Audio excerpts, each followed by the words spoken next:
Hola, en esta oportunidad vamos a trabajar con los espacios rurales y urbanos de América Latina correspondiente a la clase de Geografía de primer año, tercera división, del martes 6 de octubre. Los criterios para diferenciar los espacios rurales y urbanos, en primer lugar, tienen que ver con la densidad de población, las actividades económicas y la infraestructura que predomina en uno u en otro espacio. Tomamos como referencia la región América Latina, según el criterio histórico-cultural que tiene que ver con la conquista y colonización de América por parte de las potencias europeas. Los espacios rurales y urbanos en América Latina se diferencian principalmente teniendo en cuenta estos tres criterios. Para hacer referencia a esos criterios nos basamos en el relato de Manuel. El niño cuenta su traslado desde el pueblo de Santa Marta hacia la ciudad de San Cristóbal de las Casas. Ambos espacios representan, en primer lugar, el espacio rural y en segundo lugar el espacio urbano, respectivamente. En ese traslado él comienza a notar distintas diferencias, distintos puntos para comentarle a sus amigos. Entonces, lo interesante de esto es poder observar ambas imágenes y poder dar cuenta de esas diferencias que él va nombrando, que él va mencionando. En primer lugar, es la densidad de población. Él cuenta que en el pueblo de Santa Marta había muy poca cantidad de gente.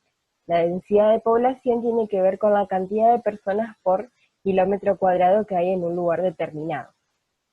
Teniendo en cuenta este criterio de densidad de población, podemos decir que la densidad de población en un espacio rural es baja y en un espacio urbano su densidad de población es alta, porque la población es mayor y está concentrada. Una segunda diferencia que menciona este relato es en cuanto a las actividades económicas. En los espacios rurales predomina la actividad económica de tipo primaria, que tiene que ver con la agricultura, por ejemplo, la ganadería, la actividad forestal. Él menciona el cultivo del café. Entonces, podemos pensar que en los espacios rurales predominan las actividades primarias, pero no quiere decir que no haya actividades secundarias y terciarias. De hecho, él menciona la escuela como un servicio, como una actividad terciaria, menciona el centro de salud, mencionan ciertos comercios. Pero ¿qué sucede? La diferencia con los espacios rurales es que la cantidad y la diversidad de esos servicios y de esas actividades económicas es mayor. Teniendo en cuenta estos dos puntos y el de la infraestructura, tienen que completar el siguiente cuadro. Como recién les decía, el primer criterio que tiene que ver con la densidad de población, podemos decir que en el espacio rural la densidad de población es baja, mientras que en los espacios urbanos la densidad de población es alta. En cuanto a las actividades económicas, les puse un ejemplo, el centro de salud, en el espacio rural, y en el espacio urbano, por ejemplo, la heladería. Ustedes deben completarlo con las distintas actividades que aparecen en el relato. Y si quieren agregar nuevas, también pueden hacerlo. Y respecto a la infraestructura son todos aquellos elementos que permiten el funcionamiento de uno u otro espacio. Por ejemplo, las calles que permiten conectar un lugar hacia otro, los puentes, las autopistas, el sistema de alcantarillado, el sistema de agua potable, el tendido eléctrico, son todos los elementos que permiten que uno u otro espacio funcionen y a la vez estén conectados y relacionados. El segundo concepto que trabajamos fue el concepto de estructura agraria. La estructura agraria está formada por 4 elementos, las 4 T: tierra, trabajo, tecnología y tenencia de la tierra. La tierra tiene que ver con todos los elementos naturales, ya sea el suelo, el relieve, el clima, que predominan en ese espacio rural. El trabajo tiene que ver con todos aquellos los que participan de manera directa en ese proceso productivo o de manera indirecta aportando ciertas características de trabajo intelectual. Por ejemplo, tenemos que tener en cuenta que en el trabajo no solamente están los productores agrarios, los trabajadores rurales, sino que también están, por ejemplo, los empresarios y los ingenieros agrónomos como ejemplo de mano de obra de trabajo. Por tecnología tenemos que tener en cuenta desde una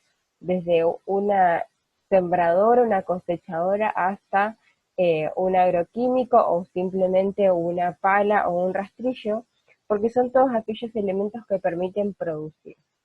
Hay tecnologías que son más rudimentarias, o sea, más tradicionales, más comunes, y hay tecnologías que son más modernas. Y el último elemento es la tenencia de la tierra. La tenencia de la tierra tiene que ver con quiénes administran esa superficie. Si esa superficie es alquilada, si son dueños, si pertenece al Estado, etc. En América Latina tenemos una estructura agraria dual. Esto quiere decir que se forman dos grandes grupos teniendo en cuenta estas cuatro características. Estos dos grandes grupos tienen que ver con la posesión mayor o menor de tecnologías. En este caso vemos las vendimias, tenemos una vendimiadora en la imagen derecha, donde podemos pensar que la producción es mayor y el trabajo empleado, la fuerza de trabajo empleada puede ser menor. Pero lo que tenemos que tener en cuenta es la tecnología y el capital, es decir, la cantidad de dinero que se puede emplear en esa producción.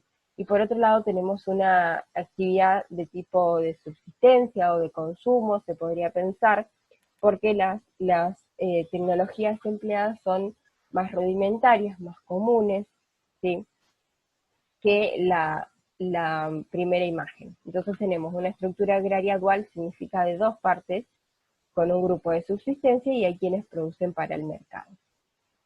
Tenemos que tener en cuenta que la tenencia de la tierra es uno de los factores que varía un montón, porque pueden producir para el mercado, pero ser tierras alquiladas, no necesariamente son propietarios, y en la estructura agraria de subsistencia pueden ser dueños, los dueños de esa porción de la superficie terrestre, pero su producción puede ser menor que aquellos que tienen tierras alquiladas. Entonces, esos factores van variando. Entonces, ustedes lo que tienen que hacer es completar el cuadro con los distintos elementos que aparecen en el relato y responder las tres actividades que están en el mismo relato.